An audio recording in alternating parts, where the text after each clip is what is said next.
வணக்க மக்களே, நாம இந்த ஆரோக்கியமான பதிவில் கோதுமையில் நிறைந்திருக்கக்கூடிய மருத்துவமைகளை பற்றி பார்க்க போகிறோம். கோதுமை தானியம் அனைத்து வகையான விட்டமின் பி சத்துக்கு நிறைந்திருக்கக்கூடிய ஒரு உணவாக இருக்கு.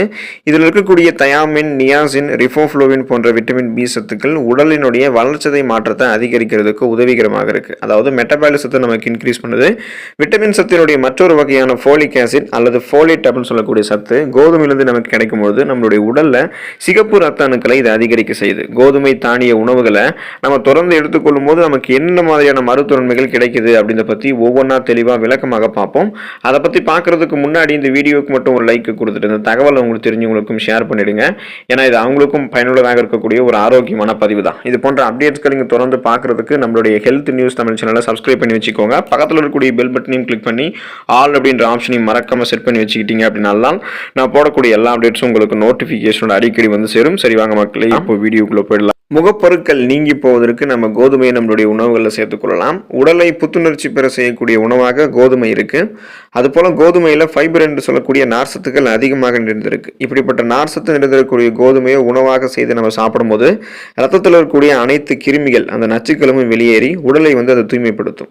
தோலில் இருக்கக்கூடிய நச்சுக்கள்லாம் வெளியேறதால முகப்பொருட்கள், கரும்புள்ளிகள் போன்றவை ஏற்படாமல் சருமத்தை அழகாகவும் ஆரோக்கியமாகவும் வைத்திருக்கிறதுக்கு கோதுமை உதவிகரமாக இருக்கும். இப்போ நம்மளுடைய குடலில் இருக்கக்கூடிய கிருமிகளும் அகற்றப்படும். அதே போல நம்மளுடைய தோலில் இருக்கக்கூடிய கிருமிகளும் அகற்றப்படும். ரத்தத்தில் இருக்கக்கூடிய கிருமிகளும் அகற்றப்படுவதால் சருமத்தில் இருக்கக்கூடிய டெட் செல்ஸ், அந்த இறந்த செல்கள்லாம் ரிமூவ் ஆகும்போது முகப்பொருட்கள் மட்டுமல்ல, கண் கருவளையங்கள், கண் அதுக்கப்புறம் கரும் புள்ளிகள் போன்ற எல்லாமே இல்லாமல், எதுவுமே இல்லாமல் நம்ம சருமம் ஆரோக்கியமாக இருக்கிறதுக்கெல்லாம் நம்மளுடைய உணவுகளில் கோதுமை நம்ம பயன்படுத்தலாம். தலைமுடி ஆரோக்கியமாக இருக்கிறதுக்கு நம்மளுடைய உணவுகளில் கோதுமை எடுத்துக்கொள்ளலாம். மனிதர்கள் அனைவரின் தலைக்கு பாதுகாப்பையும் முக அழகையும் தருவதில், தலைமுடிக்கு முக்கிய பங்காற்றுவதில் நம்ம சாப்பிடக்கூடிய கோதுமை உதவிகரமாக இருக்கும். பெரும்பாலானவர்களுக்கெல்லாம் வயதாகக்கூடிய காரணத்தினாலும் உடலில் சத்து குறைபாட்டினாலும் முடி கொட்டுதல், தலைமுடி அடர்த்தி குறைவது போன்ற குறைபாடு ஏற்படும். கோதுமையில் ஜிங்க் சத்து அதிகமாக இருக்குது. இந்த ஜிங்க் சத்து தலைமுடிக்கு பலம் கொடுத்து தலைமுடி அடர்த்தியாக வளர்வதற்கு உதவிகரமாக இருக்கும். மேலும் தலைமுடிக்கு பளபளப்பு தன்மையும் பார்த்தோம்னா கொடுக்கும். இப்போது நம்மளுடைய தலைமுடியை வேர்களிலிருந்தே ஆரோக்கியமாக ஸ்ட்ராங்காக பலப்படுத்துறதால தலைமுடி கொட்டுறது போன்ற எந்த விதமான பிரச்சனையுமே நமக்கு இருக்கவே இருக்காது. நம்ம கோதுமை நம்மளுடைய உணவுகளை சேர்த்து சாப்பிட்டு இருக்கோம் அப்படின்னா. அதே போல பார்த்தோம்னா நீரிழிவு நோயாளிகள், சுகர் பேஷண்ட்ஸ் தங்களுடைய உணவுகளை கோதுமை எடுத்துக்கொள்ளலாம். அவங்களுக்கு தகுந்த ஒரு உணவாக இந்த கோதுமை இருக்கு. நீரிழிவு நோயாளிகள்லாம் தினமும் சாப்பிட ஒரு ஊட்டச்சத்து மிக்க உணவாக கோதுமை இருக்கு. கோதுமையில சர்க்கரை மற்றும் கார்போஹைட்ரேட் சத்து குறைவாகவும் ஃபைபர் என்று சொல்லக்கூடிய நார் சத்து அதிகமாகவும் இருக்கிறதால நீரிழிவு நோயாளிகள்லாம் எளிதில் செரிமானம் செய்யக்கூடிய உணவாக கோதுமை இருக்கு. மேலும் ரத்தத்தில் குளுக்கோஸினுடைய அளவை சரியான விகிதத்தில் வைத்திருந்து நீரிழிவு நோய் வராமல் தடுப்பதற்கும் கோதுமை உதவிகரமாக இருக்கும். ஸோ அப்போ பிளட்ல சுகருடைய அளவை நம்ம கண்ட்ரோலாக வைத்துக் கொள்வதற்கும் நாளடைவில் அந்த சுகர் ப்ராப்ளத்திலிருந்து விடுபடுவதற்கும் கோதுமையை நீரிழிவு நோயாளிகள் எடுத்துக்கொள்ளலாம். நீரிழிவு வியாதி வரக்கூடாதுன்னு முன்னாடியே தடுக்கக்கூடியவர்களும் கோதுமையை தங்களுடைய உணவுகளை சேர்த்துக்கலாம். மார்பக புற்றுநோய் அகன்று போவதற்கு நம்மளுடைய உணவுகளை கோதுமையை சேர்த்துக்கலாம். ஸோ இந்த காலங்களில் பெண்கள் பலரையும் அச்சுறுத்தக்கூடிய ஒரு நோயாக மார்பக புற்றுநோய் இருக்கு. மேலை நாடுகளில் நடத்தப்பட்ட மருத்துவ ஆய்வில் 50 வயதிற்கு உட்பட்ட பெண்கள் கோதுமை தானியம் கொண்டு செய்யப்பட்டிருக்கக்கூடிய உணவுகள் மற்றும் கோதுமை தவிட்டை கொண்டு செய்யப்பட்டிருக்கக்கூடிய உணவுகளை சாப்பிட்டு வந்ததில் அவங்களுக்கு பார்த்தோம்னா நார் சத்துக்கள் கிடைக்க ஆரம்பிக்கும் போது அவங்களுக்கு மார்பக புற்றுநோய் ஏற்படுவதற்கான வாய்ப்புகள் வெகுவாக குறைந்திருக்கு அப்படின்றத ஆய்வுகள் தெரிவிக்கிறாங்க. எனவே மார்பக புற்றுநோய் வராமல் முன்னாடியே தடுக்கிறதுக்கும் அதை குணப்படுத்திக் கொள்வதற்கும் ட்ரீட்மெண்ட்ஸ் கூடவே கோதுமை எடுத்துக்கொள்ளலாம்.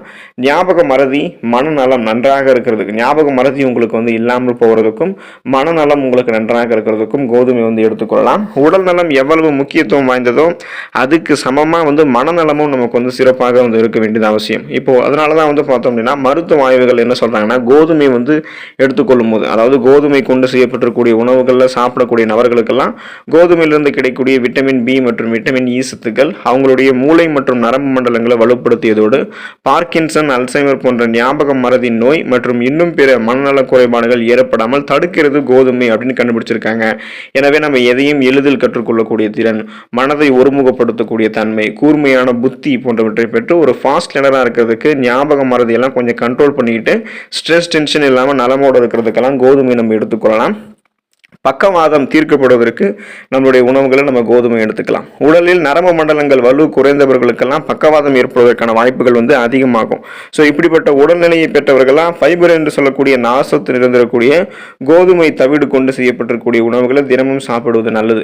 கோதுமையில் இருக்கக்கூடிய நார்சத்து நரம்பு மண்டலத்தை வலுப்படுத்தி இதயம் மற்றும் மூளைக்கு செல்லக்கூடிய இரத்த குழாய்கள்ல அடைப்புகள் ஏற்படாமல் பாதுகாத்து பக்கவாதம் ஏற்படாமல் தடுக்கிறது. பக்கவாதம் ஏற்படக்கூடிய ஆபத்து அதிகம் இருப்பவர்கள்லாம் கட்டி பசும் தயிரில் கோதுமை தவிடு கலந்து அதில் ஏதாவது ஒரு பழத்தை சேர்த்து தினமும் காலையில் சாப்பிடுவது நல்லது. கோதுமையான செஞ்சிருக்கக்கூடிய மற்ற உணவுகளையும் நீங்கள் எடுத்துக்கிட்டீங்க அப்படின்னாலும் பக்கவாதம் உங்களுக்கு வராது. உங்களுடைய நரம்பு மண்டலம் எல்லாம் ஆரோக்கியமாக இருக்கும். குடல் புற்றுநோய் அகண்டு போவதற்கு நம்ம கோதுமை பயன்படுத்தலாம். நான்வெஜ் ஃபுட்ஸ், அதாவது மாமிச உணவுகள் அதிகமாகவும் ஃபைபர் என்று சொல்லக்கூடிய நார்சத்துக்கள் நிறைந்திருக்கக்கூடிய உணவுகளை குறைவாகவும் சாப்பிடக்கூடிய பழக்கம் கொண்ட மேலை நாட்டினருக்கு கோலன் கேன்சர் அப்படின்னு சொல்லக்கூடிய அந்த குடல் புற்றுநோய் அதிகம் ஏற்படுது அப்படின்றத கண்டுபிடிச்சிருக்காங்க. கோதுமை உணவுகளை தினமும் சாப்பிடுபவர்களாக நம்ம இருந்தோம் அப்படின்னா வயிறு குடல் போன்றவற்றில் சேர்ந்திருக்கக்கூடிய ஆபத்தான நச்சுக்கள் வெளியேற்றப்பட்டு அதில் இருக்கக்கூடிய அதிக ஃபைபர் என்று சொல்லக்கூடிய நார்சத்து ஆபத்தான குடல் தொற்று ஏற்படாமல் பாதுகாக்குது. தினமும் குறைந்தபட்சம் 20 to 25 கிராம் வரைக்கும் நார்சத்து அதிகம் இருந்திருக்கக்கூடிய கோதுமை உணவுகளை சாப்பிடணும் அப்படின்றத ஆராய்ச்சியாளர்கள் அறிவுறுத்துறாங்க. அதனால மருத்துவ நிபுணர்களும் அதை குறிப்பிடுறாங்க. அதனால குடல் புற்றுநோய் வராமல் தடுக்கிறதுக்கெல்லாம் நம்மளுடைய உணவுகள் என்ன பண்ணலாம் அப்படின்னா கோதுமையை சேர்த்துக் கொள்ள வேண்டியது ரொம்ப ரொம்ப அவசியமாக இருக்கு. ஸோ சத்துக்கள் நிறைந்ததாகவும் கோதுமை பார்த்தோம்னா இருக்கு. அதாவது ஒரு ஊட்டச்சத்து நிறைந்திருக்கக்கூடிய உணவாக கோதுமை இருக்கிறதால நாள் முழுவதுமாகவே நம்ம சுறுசுறுப்பாக வைத்துக் கொள்ளும். நாள் முழுவதும் சுறுசுறுப்பாக செயலாற்ற உணவில் சரிவிகித அளவு ஊட்டச்சத்துக்கள் நிறைந்திருக்கக்கூடிய உணவை நம்ம சாப்பிட வேண்டியது அவசியம். அதாவது நம்ம சாப்பிடக்கூடிய உணவுல ஊட்டச்சத்து இருக்கிற மாதிரி பார்த்துக்கணும். அதிலும் குறிப்பாக விட்டமின் பி சத்து தினந்தோறும் சாப்பிடக்கூடிய உணவுல இடம்பெறணும்.